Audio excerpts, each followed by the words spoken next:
현대 로템이 수출하는 K방산의 대표작 중 하나인 K2 흑표 전차가 글로벌 탱크 전투력 순위에서 상위 10위권에 이름을 올렸습니다. 최근 하카즈닷컴, HOTCARS.com 이 발표한 화력이 가장 뛰어난 전차 10종, 10배틀 탱스 위드 더 모스트 파이어파워 순위에서 한국의 K2 흑표 전차는 당당히 8위에 올랐습니다. 하카즈닷컴의 선정 이유를 보면 한국은 다른 어떤 나라보다 군사적 수요가 많은 나라다.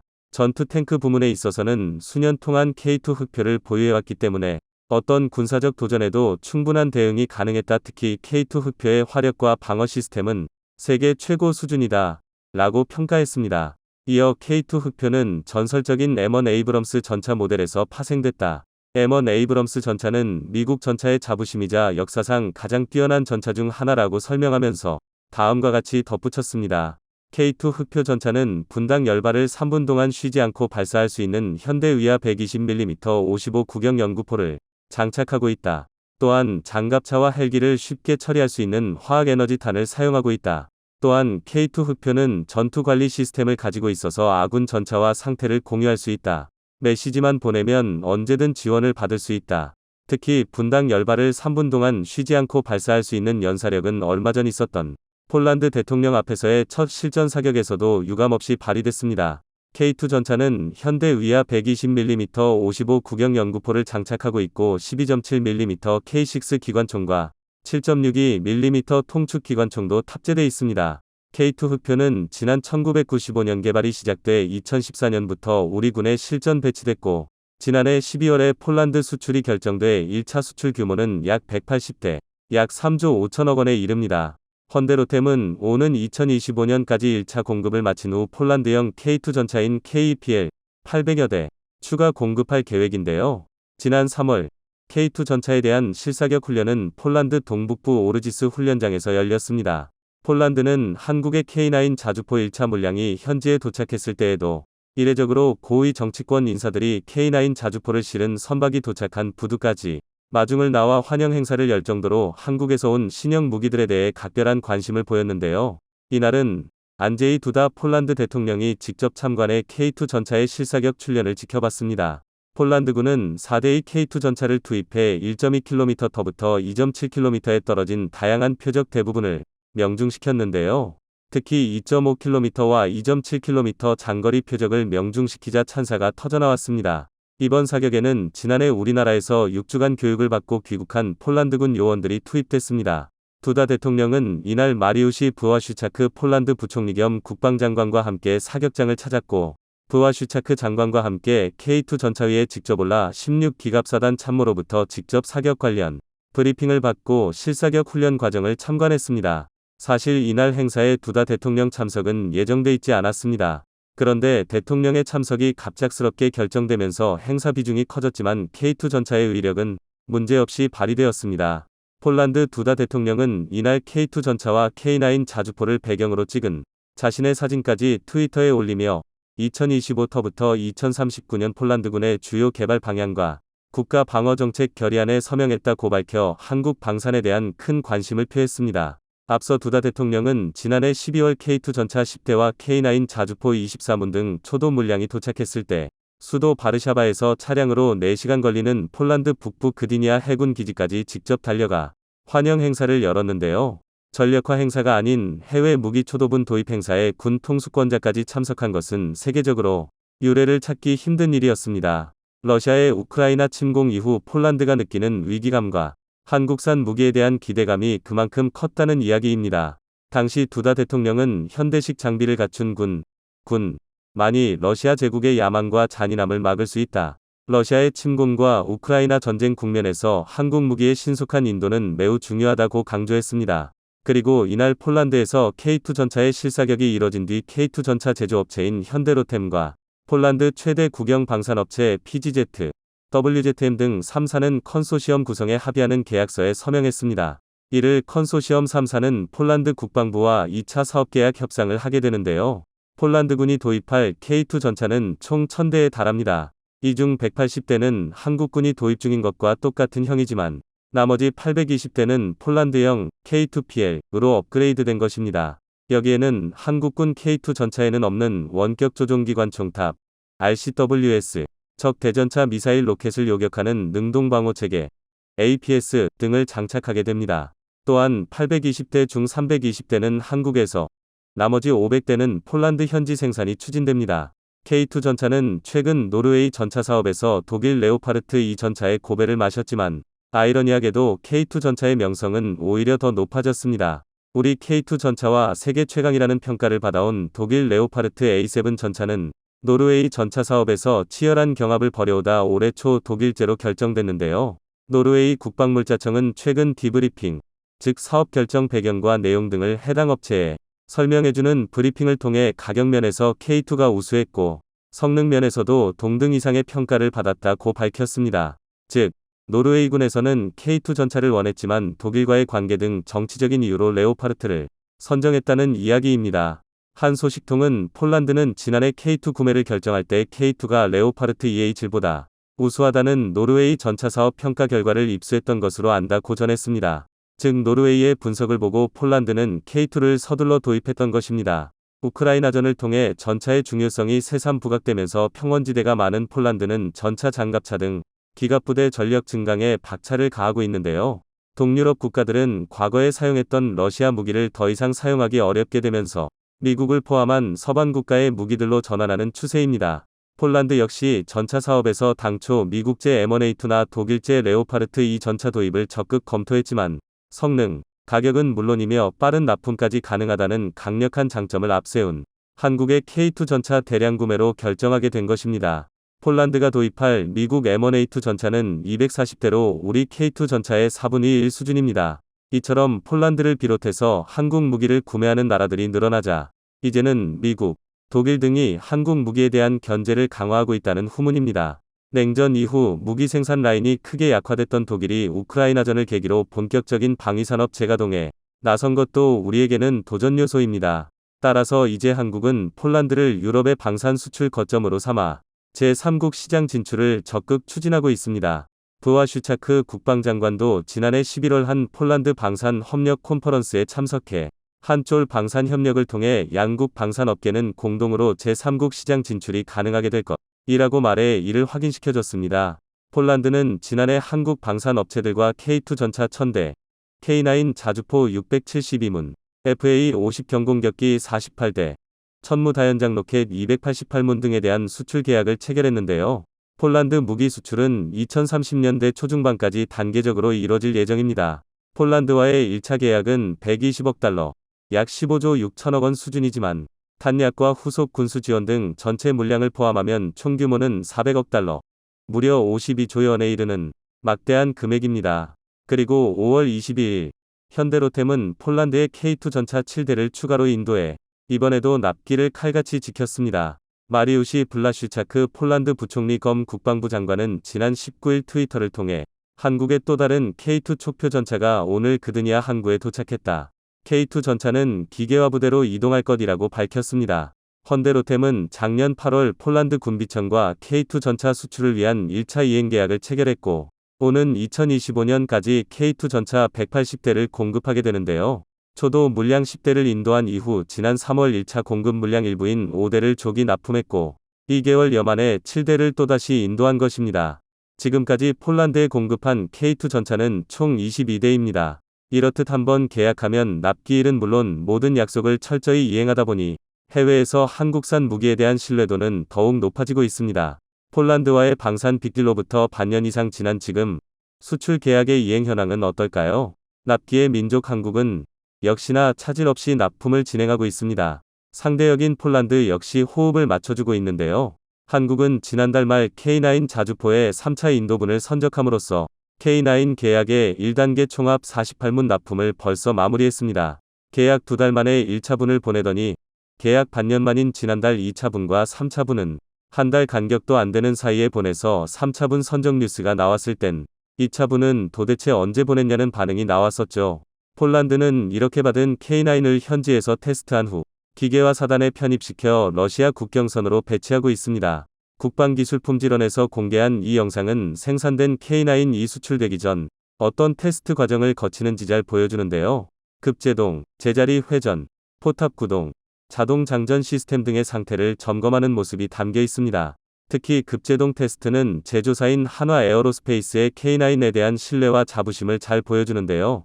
아예 돌진하는 K9이 정면에 테스트 촬영 도구와 인원을 세워둔 채로 전속력으로 달리다가 코앞까지 가서 급제동을 걸어 완벽하게 멈추는 모습은 탄성을 자아내기에 충분했습니다. 이런 테스트를 거친 K9은 이제 항구로 실려가 폴란드행 배에 몸을 싣습니다. 폴란드에 도착해서 하역 작업을 마치면 이곳에서 다시금 성능 테스트를 진행하는데요. 이미 K9을 받아 써본 폴란드 군들은 이젠 K9이 새로 들어오면 성능에 대한 일말의 의심의 여지 없이 반짝이는 신품 자주포를 타는 것 자체가 즐거워서 한바구음을 짓는다고 하죠. 처음 한국의 K9 자주포가 계약 2달여 만에 출고되어 폴란드군 관계자들의 입회하에 인수평가를 받을 때만 해도 분위기는 사뭇 달랐죠. 당시에는 폴란드로 배송하기 전에 폴란드군 관계자들이 한국을 찾아와 테스트도 한국에서 전부 진행하기도 했고 수십조짜리 계약이 걸려있는 한국 측과 나라의 존망이 걸려있는 폴란드 측 모두 긴장된 분위기였습니다. 하지만 K9은 모든 성능을 완벽하게 발휘하면서 이들의 근심을 한방에 모두 없애줬죠. 한국산 무기에 대한 믿음이 생긴 지금은 K9의 테스트나 훈련이 새로 뽑은 차를 처음 끄는 듯한 즐거운 분위기로 변모했습니다. 폴란드 언론인 라디오 올슈틴 TV를 통해 공개된 이 영상은 폴란드의 러시아 접경지 최전선인 벵고르제보에 막 배치된 K9에 탄 폴란드 병사들의 모습이 담겨 있었습니다. 처음 운행시험을 진행하지만 병사들의 표정에서 긴장된 모습은 찾아볼 수 없었는데요. 훈련에 참여한 장교들은 K9에 대한 자국 정부의 결정을 신뢰하는 듯 보였습니다. 이렇듯 폴란드는 한국에서 온 새로운 무기를 꽤 마음에 들어하고 있는데요. 일선의 분위기와는 달리 뜻밖에도 폴란드 내부에서는 한국과의 무기 계약이 잘 이행될지 걱정하는 목소리도 있었습니다. 얼마 전 한 폴란드 언론에서 지금까지는 계약이 잘 이행되고 있지만 추후 더 논의돼야 하는 부분에 대한 진행 상태가 지지부진해 시간이 촉박하다는 보도가 나왔습니다. 현재까지 한국이 폴란드에 보내고 있는 물량은 한국군이 치장물자로 보관 중이던 물량, 국내 부대에 배치될 예정이었지만 인수 양도된 물량, 그리고 국내에서 막 생산된 물량이 섞여 있는데요. 이들 전부 동원해서 1단계 납품까지는 아주 빠르게 마무리할 수 있었지만 얼마 안 가신규 생산분만으로 납기를 감당해야 하는 시기가 올 것입니다. 폴란드 현지의 생산 설비가 완전히 갖춰질 때까지 말이죠.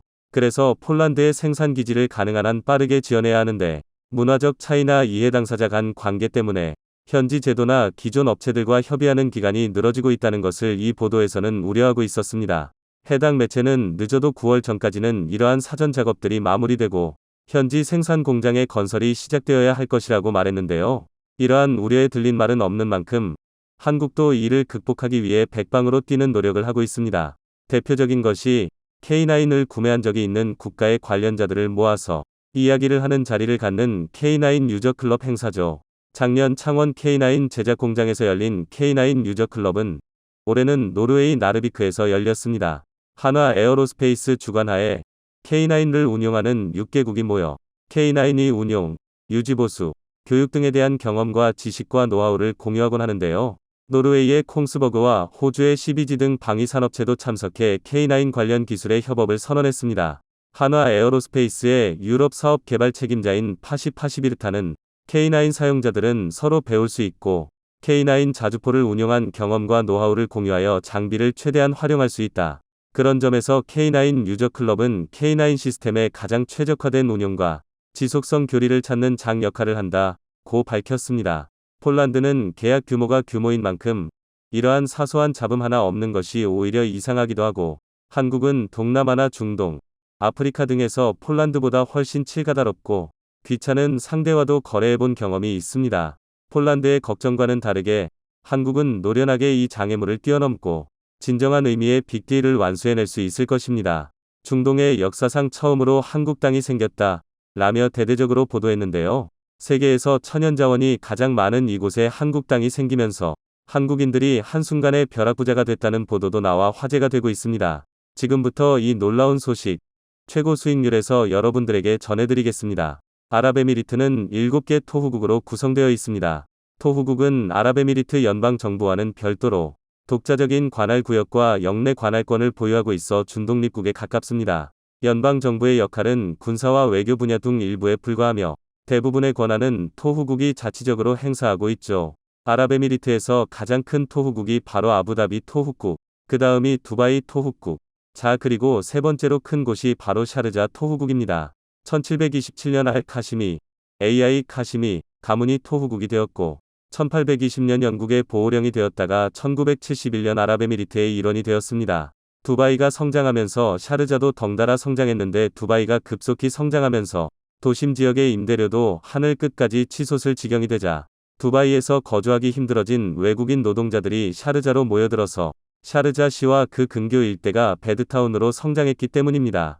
다만 샤르자가 라스 알카이마와 더부더 아랍에미리트에서 가장 보수적인 지역으로 손꼽히기 때문에 실제 생활은 갑갑하다는 것이 대체적인 평입니다. 샤르자 토후국은 아랍에미리트 7개 토후국 중 가장 보수적이라 심심한 곳이지만 경제 발전에는 가장 적극적이고 과감했습니다.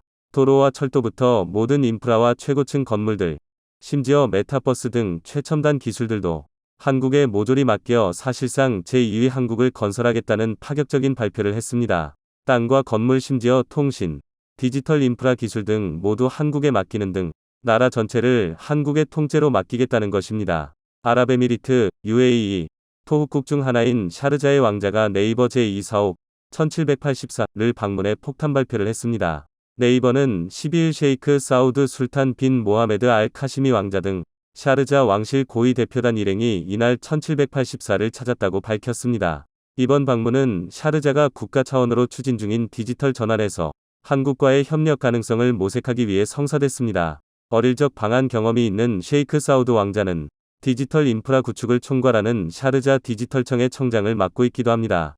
대표단 일행은 1784 곳곳을 살피며 네이버가 로봇과 자율주행, 클라우드, 디지털 트윈, 5G 등 첨단 기술을 공간과 융합한 테크 컨버전스 사례들을 체험했습니다. 셰이크 사우드 왕자는 한국의 발전된 기술을 확인한 만큼 샤르자의 디지털 혁신과 인프라 구축에 해안을 얻을 수 있었다고 말했습니다. 최근 아랍에미리트가 한국에 37조 원이라는 초대규모 투자 결정을 내릴 때도 아랍에미리트 토후국 샤르자가 큰 역할을 한 것으로 전해졌습니다. 아랍에미리트는 자신들에게 막대한 투자를 해주며 파격적인 제안을 해온 중국과 세계 최첨단 기술을 갖춘 한국, 이렇게 두 국가 중 어느 곳과 손을 잡을지 막판까지 고민하던 중 3대 토후국인 샤르자의 강력한 한국 추천으로 한국을 최종 결정한 것으로 전해졌습니다. 아랍에미리트의 원전과 방산뿐만 아니라 수소와 태양광 에너지 인프라 구축도 모두 한국의 통째로 맡기겠다는 것입니다. 300억 달러는 아랍에미리트 역사상 단일 국가에 약속한 최대 규모의 투자 결정이라 전 세계가 발칵 뒤집어졌는데요. 무함마드 대통령은 한국은 이미 마음속 제2의 고향이라며 한국에 초대박 선물을 안겨주었습니다. 반면 한국을 깎아내리며 자신들과 계약을 맺자고 아랍에미리트에 돈을 퍼다주던 중국은 난리가 났습니다. 이번에 아랍에미리트가 중국이 아닌 한국과 모든 계약을 체결해버리면서 중국은 더 이상 자금난 압박에 버틸 수 없게 됐습니다. 지난 수년간 돈을 빌려 중동에 천문학적인 금액을 투자하던 중국, 한국 때문에 완전히 망해버렸습니다.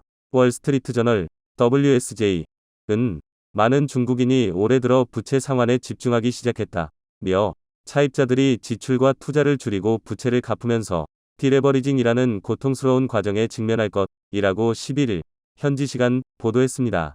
경제는 레버리지, 부채와 함께 성장하고 이것이 한계에 도달했을 때 디레버리징으로 전환되며 수축합니다.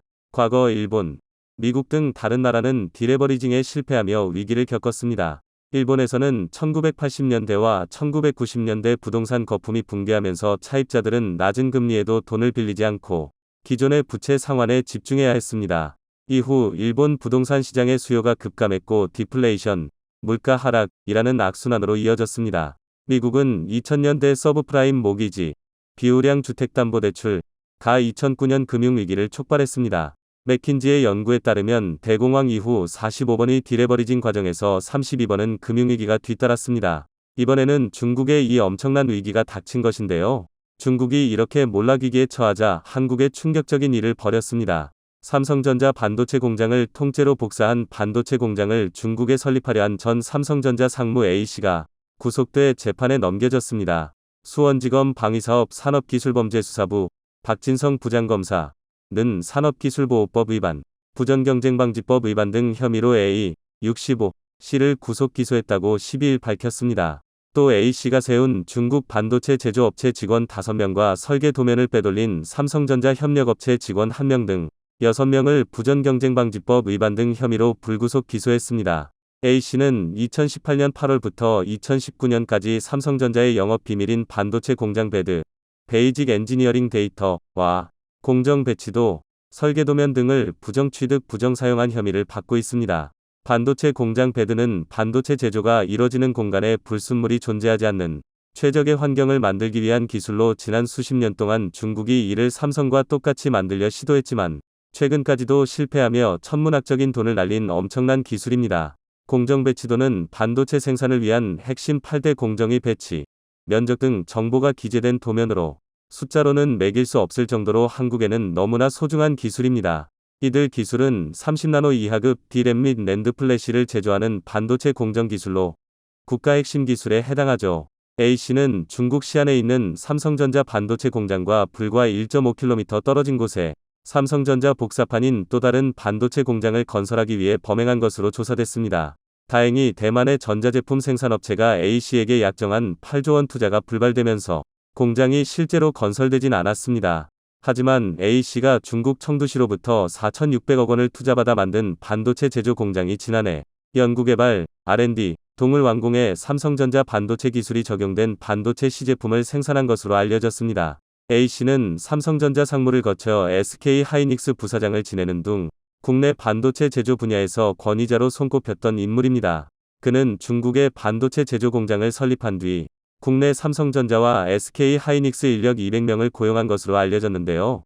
A씨는 직원들에게 삼성전자 반도체 설계 자료 등을 입수해 활용하라고 지시했고 직원들은 지시에 따라 범행에 가담한 것으로 조사됐습니다. 검찰 관계자는 단순히 반도체 기술 유출이 아닌 반도체 공장을 통째로 복제 건설하려 한 시도를 엄단했다며 반도체 생산 경쟁이 치열해지는 상황에서 국내 반도체 산업 근간을 흔드는 중대 범행이라고 말했습니다. 삼성전자와 SK 하이닉스 본사 앞에까지 헤드헌터를 보내 출퇴근 시간에 명함을 건네며 현재 연봉의 3배를 줄 테니 기밀 정보를 가지고 중국에 넘기라고 대놓고 불법 행위를 저지르고 있는 중국.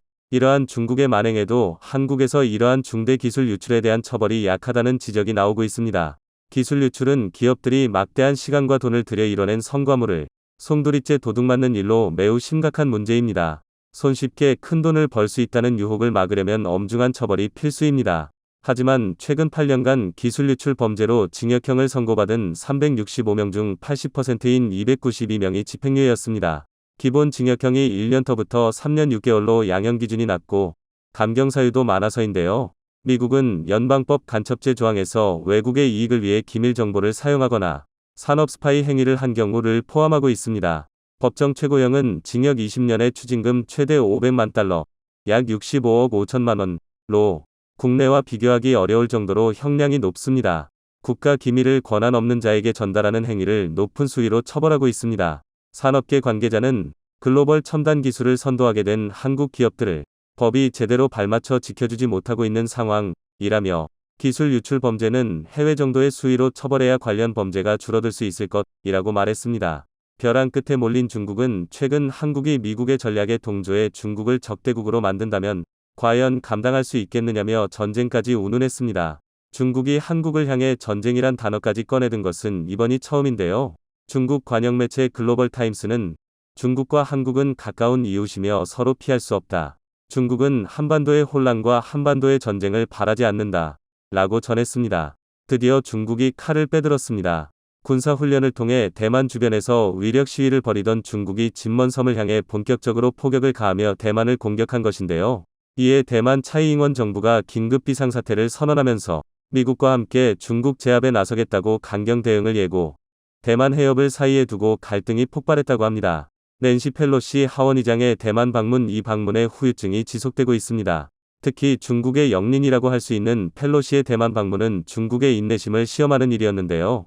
그 결과는 생각 이상으로 난폭했습니다. 중국은 대만 주요 원자재 수출을 금지하는 한편 대만을 거론하는 것을 금지하고 중화민국 혹은 차이니즈 타이페이라는 표현을 세계 각국에 강요하면서 하나의 중국을 강조했습니다. 애플은 중국 당국의 표기 문제에 휩쓸려 대만에서 수입하는 물품의 상당수에 타이완이 아닌 차이니즈 타이페이를 표기하기로 결정하면서 한 발 물러나야 했죠. 올가을 아이폰 14 발매를 앞둔 상황이기에 몸을 숙인 것입니다. 이것만으로도 분을 사귀지 못했는지 중국은 군사행동까지 나섭니다. 펠로시 직전까지는 본격적인 군사행동을 피했던 중국이지만 갑작스럽게 대만 해협 주변에서 군사훈련을 실시하겠다고 나선 것이죠. 8월 4일부터 7일까지 훈련을 하겠다고 선언한 기간을 넘겨 8일에도 실전 합동훈련을 실시한 것입니다. 블룸버그 통신에 따르면 대만을 관할하는 중국군 동부전군은 성명을 통해 대만 주변 해상과 하늘에서 실전 합동훈련을 계속 실시하고 있다 고 말하며 합동 반잠수함과 해상 실사격 훈련을 중점적으로 조직했다 고 밝혔는데요. 여기서 이야기한 해상 실사격 훈련은 중국과 대만 사이 암묵적으로 놓여있는 해상 경계를 넘어 사격을 개시했다는 뜻입니다. 대만을 에워싼 6개 구역의 해역 및 공역에서 실사격 훈련을 실시했고 중국 공산당 기관지 인민일보는 영상을 공개하며 이 모습을 드러냈습니다. 중국 황구시보는 SNS를 통해 훈련 연장 소식을 전하며 중국의 적들을 향해 모욕적인 수사를 아끼지 않았는데요. 미국과 일본, 호주에 대한 공동 경보이며 순서대로 이 국가들은 종이호랑이, 종이개, 종이고양이에 불과하다 고 맹렬한 비난을 가했습니다. 연합보와 중앙통신 등 중국 소식에 따르면 중국 전투기도 대만 해협 중간선을 넘어 감시 시스템을 가동했다는 사실을 밝혔습니다. 총 12대에 해당하는 전투기들이 방공식별구역 ADIZ를 침범했고 대만이 이 사실을 바로 파악했다고 보고했는데요.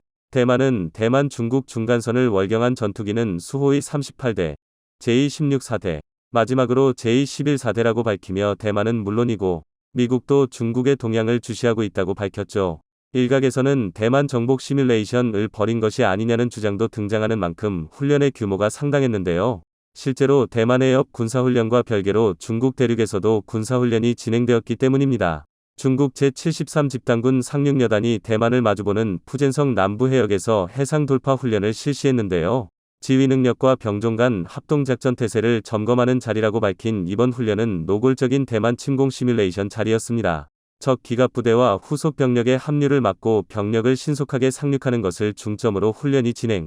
합동훈련에는 공군 병력도 같이 출동했다고 말하며 육해공 3군의 합동훈련이 동시에 진행되었습니다. 누가 봐도 펠로시의 행동에 대한 반발작용이라고 할 수 있죠. 중국의 극렬한 반응을 지켜보는 대만과 미국은 침을 삼킬 수밖에 없었는데요. 그 중에서도 중국의 침공을 두려워한 곳이 있었습니다. 바로 금문도, 중국어로 진먼섬이라 불리는 곳입니다. 이곳은 중국과 매우 가까운 섬으로 중국 대륙에 위치한 샤먼시와 겨우 4km 정도밖에 떨어지지 않은 곳입니다. 원래라면 중국 영토에 속해야 하는 곳이지만 대만의 실효 지배에 놓인 곳으로 대만 중국 갈등의 최전선에 위치해 있는데요. 불안한 기운이 감도는 이곳 진먼섬에 결국 큰일이 일어났습니다. 지난 9일 진먼섬을 향해 중국이 포격을 실시, 진먼섬 주변은 물론이고 내부까지 포격으로 인해 섬 내부 시설이 파괴되는 일이 벌어졌다고 합니다. 조용한 밤을 가로지르는 화려한 불꽃 진먼섬 포격은 조용한 밤을 틈타 이뤄졌습니다. 긴장을 늦추지 않고 있었던 진먼섬 거주자들은 포격을 보고 건물 안으로 들어가 충격을 피했죠. 순식간에 벌어진 일에 진먼섬 전역은 전율했다고 합니다. 깨어난 진먼섬 수비병력은 샤먼시에서 날아오는 포격을 향해 맞상대를 하며 포탄을 날렸다고 하는데요. 짧은 시간 간격을 두고 12발 이상의 포탄이 쏟아졌다고 합니다. 약 10만 명이 거주하고 있는 진먼섬은 중국의 공격에 당황할 수밖에 없었습니다. 그동안 중국이 군사훈련이라는 명목 하에 군을 움직였지만 실제로 진먼섬과 그 주변에 포탄을 날린 적은 없었기 때문에 주민들 사이에서도 설마 포격하겠어라는 생각이 지배적이었다고 하는데요. 그러나 그 예상을 보란듯이 중국은 깨고 포를 날린 것입니다. 사실 중국은 일찍부터 진먼섬 주변을 탐색하면서 사격을 가한 적이 있었는데요. 8월 4일 중국은 무인기로 추정되는 물체를 섬으로 보냈습니다. 대만은 이를 육안으로 확인하고 섬광탄을 발사했죠. 1950년대에 3번이나 벌어졌던 금문도 포격 사태를 떠올릴 수밖에 없었죠. 과거 중국 인민해방군은 포탄 47만 발을 대만에 퍼부으며 진먼섬을 향해 본격적인 공격을 가했던 적이 있습니다. 진먼 수비대는 12만 발을 쏘며 이에 대항했죠. 진먼섬 포격 소식이 대만에 전해지자 차이 잉원 총통은 격분했다고 하는데요. 이미 대만 주변을 향해 포격 훈련을 하는 것도 모자라 실제 진먼섬 포격까지 단행한 중국을 향해 참을 수 없다 고 말하며 본격적으로 비난의 수위를 높였습니다. 하나의 중국이라는 원칙을 스스로 훼손하면서 같은 중국인에게 포를 쏘는 행위는 중국이 처한 딜레마를 고스란히 보여주는 것이라 입을 연 차이 잉원은 이번 포격에 대해 다시는 일어나선 안 되는 행위라 진단하며 중국의 행동을 가만두지 않겠다고 말했습니다. 이어 국군은 전투태세에 돌입할 것이며 민주주의와 자유의 수호를 위해 전 대만인은 중국에 맞설 것이라는 항전 의지를 다졌습니다. 동맹국들의 협력 역시 들어갈 것이라며 중국은 대만만을 상대하는 것이 아니라 민주주의 질서를 수호하는 세력과 상대해야 할 것이라는 협박을 잊지 않았습니다. 실제로 진먼섬 포격 이후 대만 전군은 긴급방어태세에 들어가며 대만 주변의 군의 움직임이 빨라졌습니다.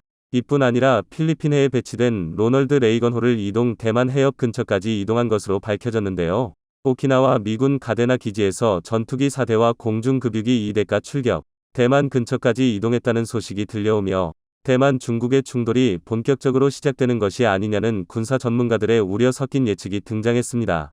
당장이라도 칼을 꺼내 보복에 들어가도 이상하지 않은 상황 거기에 더해 최근 미국에서 놀라운 소식이 전해졌는데요. 장거리 미사일, 전자, 사이버 전력 통합부대로 신설한 다영역 특임단 이 최근 루이 맥코드 합동기지를 떠났다고 합니다. MDTF라 불리는 다영역 특임단은 2017년 신설된 조직으로 새로운 전략 환경에 적응하기 위해 만든 부대로 3,000명 규모의 여단급 부대인데요. 해외 외신인 브레이킹 디펜스를 통해 이들 MDTF가 태평양 임무를 수행하기 위해 떠났다는 소식이 들려온 것입니다.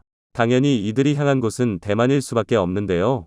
통신망 무력과 중요 함선 및 시설을 미사일로 공격하는 부대인 MDTF는 중국에서도 까다로운 부대라는 평가를 들을 정도로 위협적인 조직인데 이 조직이 미국 본토를 벗어난 것입니다. 미국과의 공조를 위해 대만은 현재 숨을 고르는 것으로 보이는데요. 미국 주요 부대들이 대만에 집결한다면 전쟁의 향방은 알 수 없어집니다. 먼저 칼을 빼든 중국을 치기 위해 대만과 미국은 타이밍을 기다리고 있죠.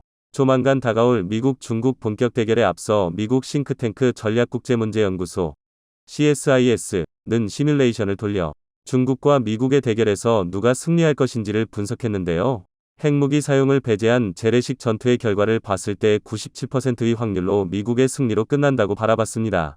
하지만 그 결과는 상처뿐인 승리라 할 수 있는데요. 미국 역시 막대한 피해를 감수해야 한다는 결론이 나온 것이죠. CSIS는 중국의 미사일이 미국 함대 상당수를 침몰하게 만들고 중국 본토에서 출격한 최신의 전투기를 막는데 미국은 많은 물자를 소모해야 한다고 바라봤죠.